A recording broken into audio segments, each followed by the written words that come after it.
जय Hind dreamers. Vidarbha IAS अकॅडमीच्या YouTube चॅनलवर आपले सर्वांचे हार्दिक स्वागत आहे. आता मी तुमच्यासाठी घेऊन आलो आहे मुद्दा. तर मुद्दा काय? Hashtag boycott Maldives.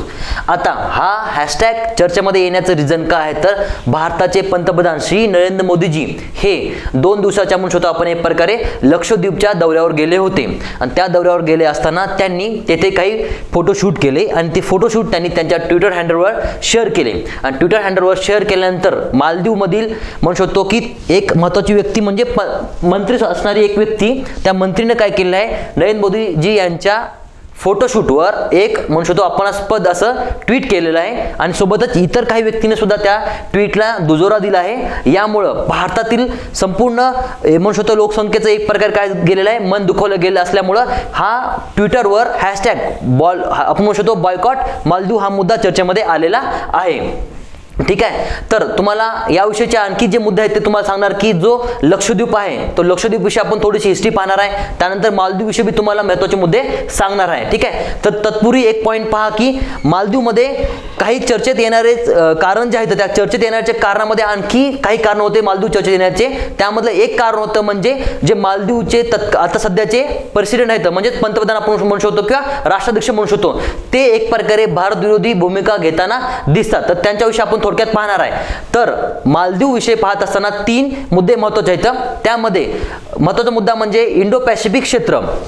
ठीक आहे. इंडो पॅसिफिक क्षेत्र हा एक मुद्दा महत्त्वाचा आहे. त्या क्षेत्राविषयी पाहत असताना सुरुवातीला तुम्हाला एक सांगतो की इंडो पॅसिफिक क्षेत्र हा मुद्दा आहे. त्यानंतर दुसरा एक मुद्दा आहे इंडिया आउट नावाचा. इंडिया आउट नावाचा मुद्दा आपण पुढे पाहणारच आहे. त्यानंतर 3 नंबरचा मुद्दा आहे टुरिझम.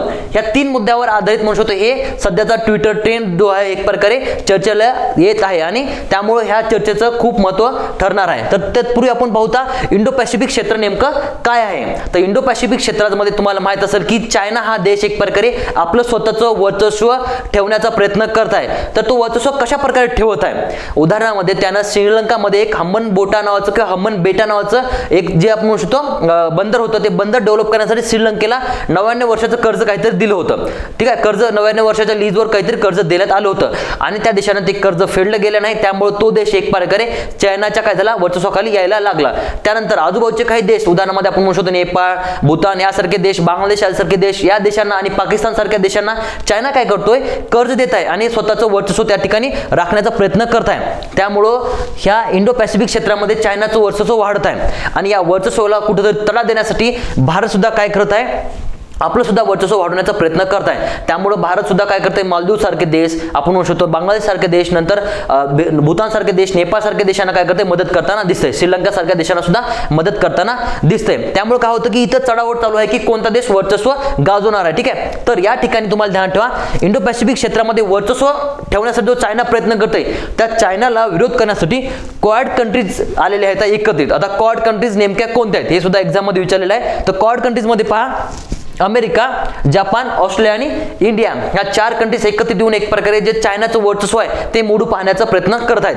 आणि सोबतच एक नाटो प्लस नावाचा कन्सेप्ट आहे. कोणता? नाटो प्लस नावाचा कन्सेप्ट आहे. हा कन्सेप्ट काय संबंधी ध्यानात ठेवा तर जे इंडो पॅसिफिक क्षेत्रामध्ये चायनाचं काही वर्चस्व वाढत आहे त्या संबंधी आपण म्हणू शकतो हे या नाटो प्लस मध्ये भारत सुद्धा सहभाग घेण्याचा प्रयत्न करत आहे. कारण की नाटो प्लस मध्ये सहभाग झाल्यानंतर चायनाचं जे वर्चस्व आहे त्याला कुठेतरी म्हणू शकतो भारत आपण म्हणू शकतो ठोस पावलं उचलून त्याला विरोध करताना दिसू शकतो. त्याच्यामुळे नाटो प्लस मध्ये भारत जायचा प्रयत्न करत आहे. हा एक्झाम मध्ये आलेला क्वेश्चन आहे. ठीक आहे. त्यानंतर दुसरा मुद्दा आहे इंडिया आउटचा. आता इंडिया आउटचा नेमका मुद्दा काय तर ध्यानात ठेवा की हॅशटॅग इंडिया आउट कॅम्पेन चालू केलं होतं जेव्हा मालदीवमध्ये इलेक्शन होते त्यावेळेस मालदीवचे प्रेसिडेंट होते. त्या प्रेसिडेंटनं काय केलं होतं हा मुद्दा एक प्रकारे म्हणू शकतो चर्चेमध्ये ठेवून त्यांनी इलेक्शन लढवलं होतं आणि ते जिंकून सुद्धा आले होते. त्यामुळे आपणास असं दिसून येतं उदाहरणामध्ये पहा हे मालदीवचे प्रेसिडेंट आहेत त्यांनी इंडिया आउटचं टी-शर्ट घातलेलं आहे या ठिकाणी आणि त्यांचं नाव आहे मोहम्मद मोयोजू आपण म्हणू शकतो. तर ते प्रेसिडेंट आहेत. त्यांनी हा कॅम्पेन चालू होता इंडिया आउटचा. तर कॅम्पेन चालून त्यांनी सत्तेमध्ये आले होते. त्याच्यावरून तुम्हाला एक गोष्ट लक्षात येईल की मालदीव भारत विरोधी भूमिका घेताना दिसत आहे आणि चायनाचं एक प्रकारे काय होतं ते कळसूत्री बनताना दिसत आहे. ठीक आहे. हे मुद्दा होता. त्यानंतर टुरिझम. आता एक टुरिझम कन्सेप्ट आहे. आता टुरिझममध्ये काय की मालदीवचं जवळपास 90% म्हणू शकतो एक प्रकारचा मेन मुद्दा आहे. तो मेन इकॉनॉमी जी आहे सगळी टुरिझमवर आधारित होती आणि ह्या टुरिझम आधारित मग काय झालं एक प्रकारे सगळं टुरिझम मालदीवला जात होतं, कारण की मालदीव या ठिकाणी म्हणू शकतो एक प्रकारे खूप छान असे बीचेस वगैरे आहेत, बेट वगैरे आहेत. त्यामुळं टुरिझम हा मुद्दा सुद्धा तिथं चर्चेमध्ये होता. आणि ह्या 3 मुद्द्याच्या आधारावर एक प्रकारे काय झालं, नरेंद्र मोदीजी यांनी काय केलेलं आहे, लक्षद्वीपला भेट दिलेली आहे. आता लक्षद्वीपला भेट देण्यामागचे भरपूर सारे रिझन आहेत.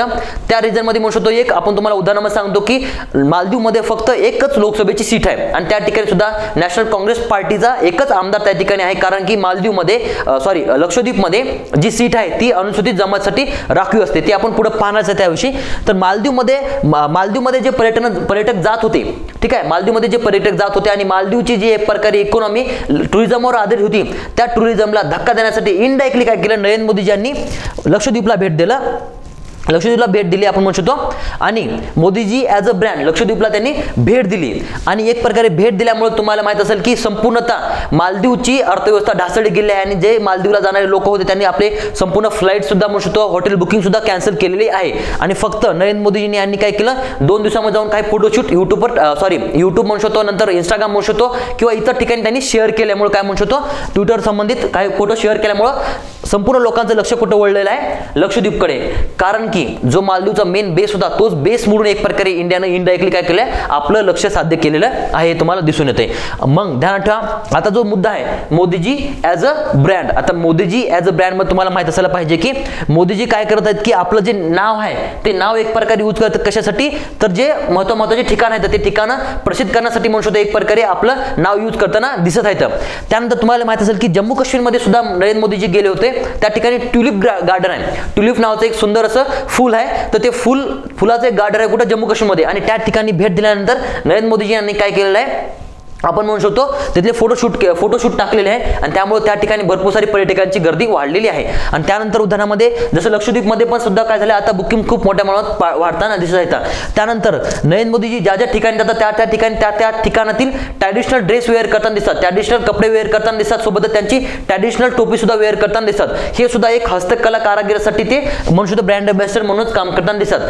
त्यानंतर भारतामध्ये इतर देशाचे जेव्हा आपण म्हणू शकतो व्यक्ती भेट देतात किंवा नरेंद्र मोदी इतर देशामध्ये भेट देतात तेव्हा सुद्धा ते काय करतात की इतर हस्तकला किंवा जे म्हणू शकतो पेंटर लोकांनी काय केले, हस्तकला केलेले काही जे चित्र असतात ते सुद्धा चित्र ते भेट देताना दिसतात किंवा स्थानिक विशिष्ट असलेली काही वस्तू किंवा म्हणू शकतो काही मूर्त्या वगैरे ते शेअर करताना किंवा भेट देताना दिसतात. त्यामुळे ते एक प्रकारे ब्रँड अँबॅसेडर म्हणून काम करताना दिसतात. आणि ह्या टुलिप गार्डन आणि आपण म्हणू शकतो लक्षद्वीप ह्या 2 रिझनमुळे आपल्याला दिसतात की मोदीजी ॲज अ ब्रँड म्हणून काम करताना दिसत आहेत. ठीक आहे, आता हे मुद्दा समजला असेल तुम्हाला.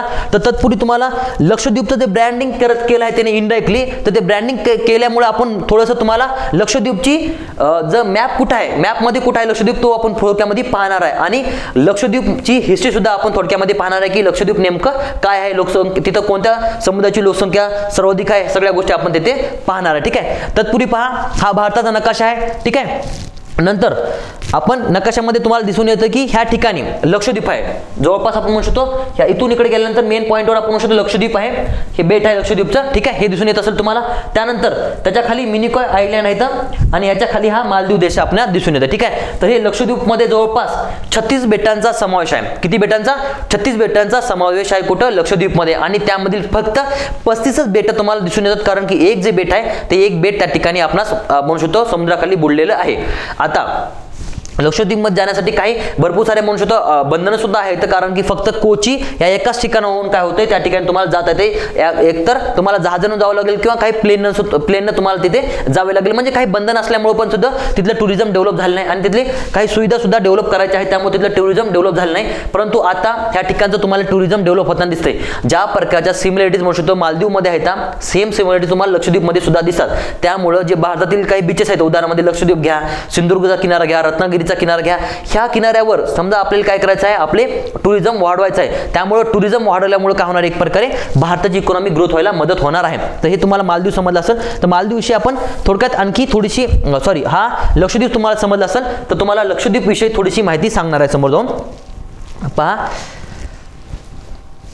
ठीक आहे. मुद्दा काय आपण पाहिला की यांनी एक प्रकारे टीका केल्यामुळे हा मुद्दा चर्चेमध्ये आला होता, कारण की भारतासारख्या लोकशाहीवादी देशाच्या पंतप्रधानांना जर कोणी टीका करत असेल तर संपूर्ण देश त्यांच्या बाजूने उभा राहणारच आहे. त्यामुळे आपण एक नागरिक म्हणून नरेंद्र मोदीजी यांच्या बाजूने उभा राहणं गरजेचं आहे, कारण की देश प्रथम आपल्यासाठी आहे. कारण की इतर देशाचा कोणी व्यक्ती जर भारताच्या विषयी अपमानात्मक म्हणू शकतो एक प्रकारे टीका जर करत असतील तर ती टीका आपण सहन करून घेतली नाही पाहिजे. ठीक आहे, हे तुम्हाला समजलं पाहिजे. तर एक प्रकारे हा मुद्द्यामुळे भारत पुन्हा गाजलेला, भारतामध्ये हा मुद्दा खूप चर्चेला आहे. त्यानंतर इंडिया आउटचा पण मुद्दा आपण पाहिलेला आहे. त्यानंतर मोदीजी ॲज अ ब्रँड हा मुद्दा सुद्धा आपण पाहिलेला आहे. आता बघा, नाटो प्लस विषयी तुम्हाला थोडक्यामध्ये सांगितलेलं आहे की नाटो प्लस मुळे काय होणार, एक प्रकारे इंडिया सहभागी व्हायचा प्रयत्न करत आहे. तर नाटो प्लस मध्ये नाटोचे 31 देश आहेतच, सोबतच त्यामध्ये ऑस्ट्रेलिया सुद्धा राहणार आहे, त्यामध्ये न्यूझीलंड देश सुद्धा राहणार आहे, जपान, इस्रायल आणि साऊथ कोरिया हे देश त्याच्यामध्ये सहभागी आहेत.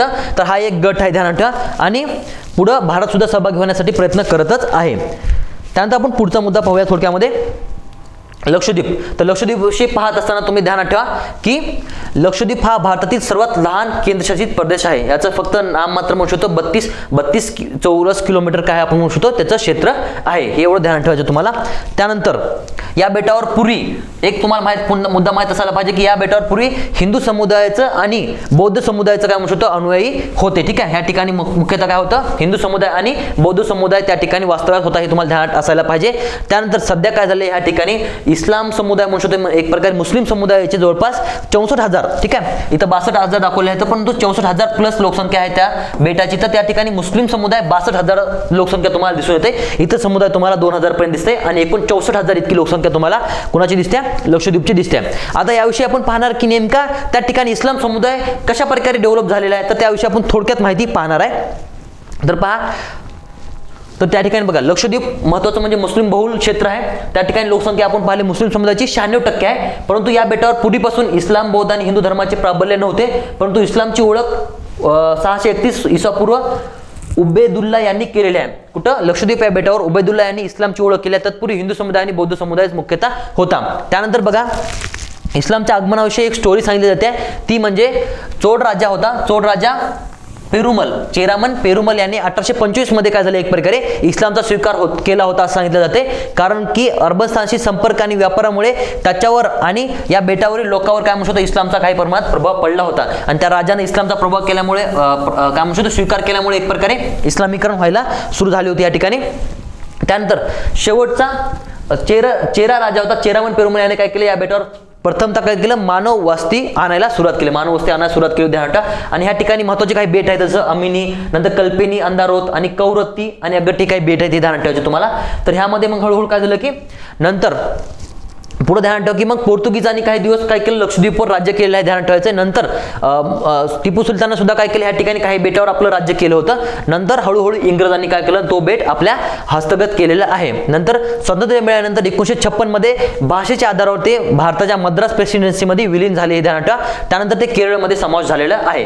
तर आता लक्षद्वीप हे काय आहे, तर सध्या केंद्रशासित प्रदेश आहे. लक्षद्वीप सध्या काय केंद्रशासित प्रदेश आहे, तुम्हाला ध्यानात ठेवायचं. ही थोडक्यामध्ये त्याची हिस्ट्री झाली, ठीक आहे. आता तत्पूर्वी एक पॉईंट पाहून घ्या की लक्षद्वीपचं क्षेत्रफळ आपण पाहिलं असेल 32 चौरस किलोमीटर आहे. लक्षद्वीपची राजधानी किती आहे, राजधानी कोणती आहे, कवरत्ती.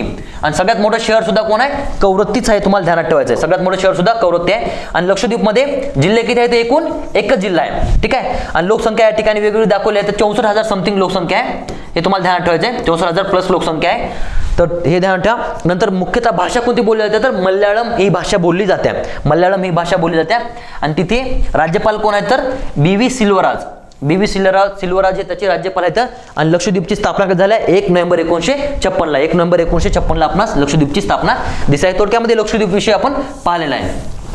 त्यानंतर शेवटचा एक महत्त्वाचा पॉईंट आहे की लक्षद्वीपमध्ये एकच NCPचा कोण आहे म्हणू शकतो, MP आहे. तर ते MP म्हणजे कोण आहे, तर PP मोहम्मद हे व्यक्तिमत्व आहे. मध्ये यांच्यावर एक मर्डर केसवर काय झालं होतं की यांच्यावर लोकसभेमधून त्यांना डिस्क्वालिफाय सुद्धा केलं होतं, ठीक आहे. नंतर त्यांचं ते डिस्क्वालिफिकेशन मागे घेण्यात आलं होतं, असं हे पण आहे, ते पण ध्यानात ठेवायचं तुम्हाला. तर NCPचा किती आहे, एकच तिथं म्हणू शकतो आमदार आहे. तर एकूण आमदारच एक आहे, लोकसभेची सीटच एक असल्यामुळे ह्या गोष्टी तुम्हाला दिसून येतात. तर अशा प्रकारे जो #बॉयकॉट काय हॅशटॅग बॉयकॉट मालदीव्स हे मुद्दा तुम्हाला चर्चेमध्ये आलेला दिसून येतं. ठीक आहे, तर अशा प्रकारचे तुम्हाला मुद्दे वेळोवेळी जर युट्यूबवर पाहायचे असतील तर तुम्ही मला तसं कमेंट बॉक्समध्ये मेन्शन करा की हा मुद्दा चर्चेमध्ये आलेला आहे आणि हा मुद्दा तुम्हाला चर्चेमधला इथं घ्यायचा आहे, तुम्ही मला मेन्शन करू शकता. सदर लेक्चर तुम्हाला आवडला असेल अशी मी आशा करतो आणि भेटूया आपण नेक्स्ट लेक्चरमध्ये. तोपर्यंत जय हिंद.